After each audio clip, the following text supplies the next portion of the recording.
Quand j'étais enfant, j'étais un mauvais élève. J'étais un mauvais élève parce que j'avais peur de ne pas savoir répondre aux questions que me poseraient les adultes.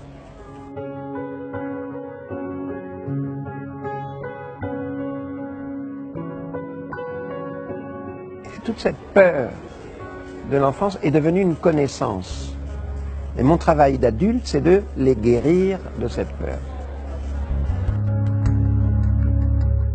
La réaction des adultes est toujours la même. Eux aussi ont peur.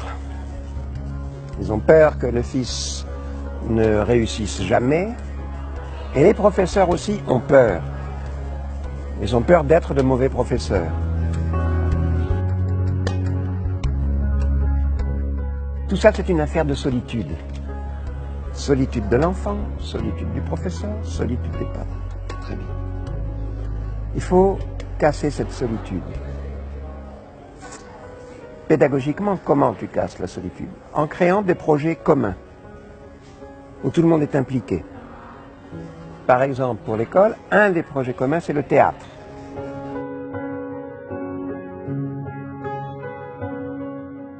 Alors que je mentais beaucoup à un professeur de français, parce que je ne faisais pas les devoirs et je n'apprenais pas les leçons, il m'a dit, c'est bien, tu as beaucoup d'imagination, c'est bien. Maintenant, au lieu d'utiliser ton imagination à fabriquer du mensonge, écris-moi un roman. Donne-moi 10 pages par semaine. Je ne te donne plus de rédaction à faire, je ne te donne plus de leçons à prendre. Tu fais juste ce roman pour moi, 10 pages par semaine. Et ça m'a sauvé, ça.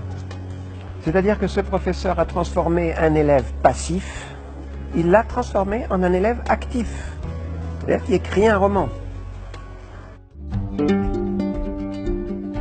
Les jeunes aujourd'hui, les enfants, tout petits, déjà dans le berceau, sont considérés par la société de consommation comme des clients, qui sont des publicités pour les pousser à consommer des tablettes, à consommer des portables, à consommer des vêtements, à consommer. Et ça, c'est leur culture. C'est la culture quotidienne. Et ces enfants arrivent à l'école.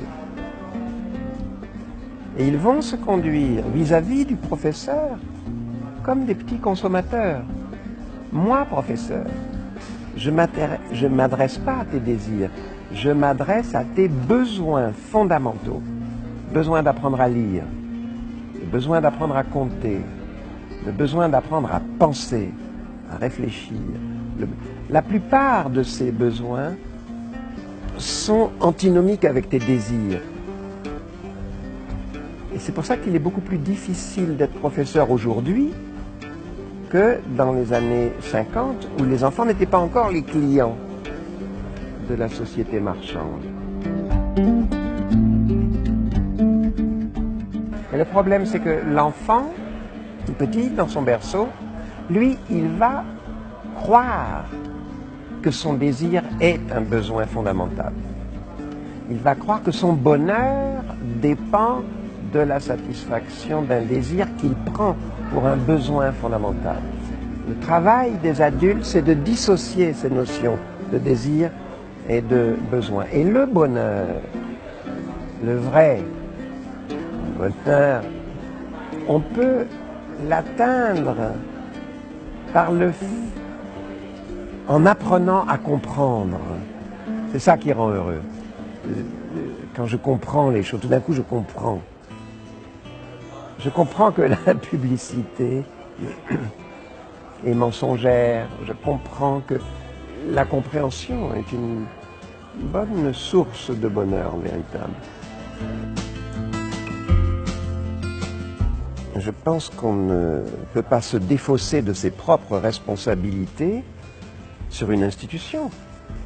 Il faut d'abord que je sois, moi, en tant que parent, que je me sente responsable de mon comportement face à mes enfants. Qu'est-ce qui fait l'éducation des enfants? C'est l'exemple.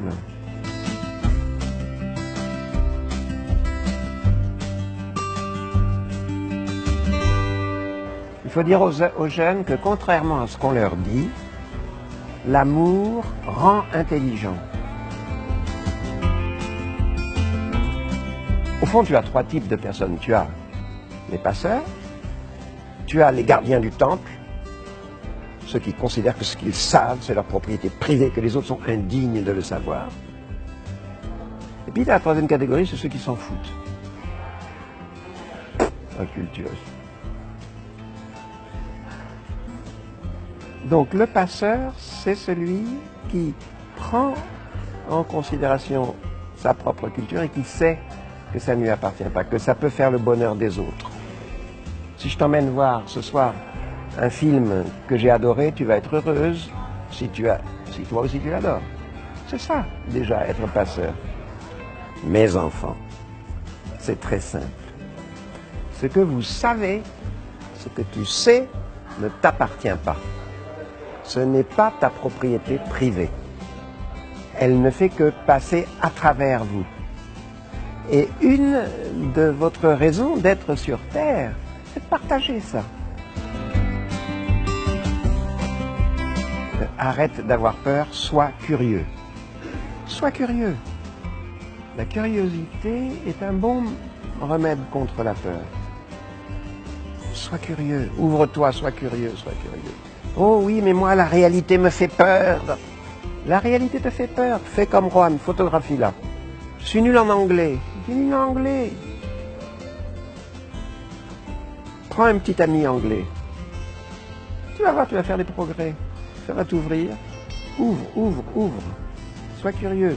Ne te referme pas.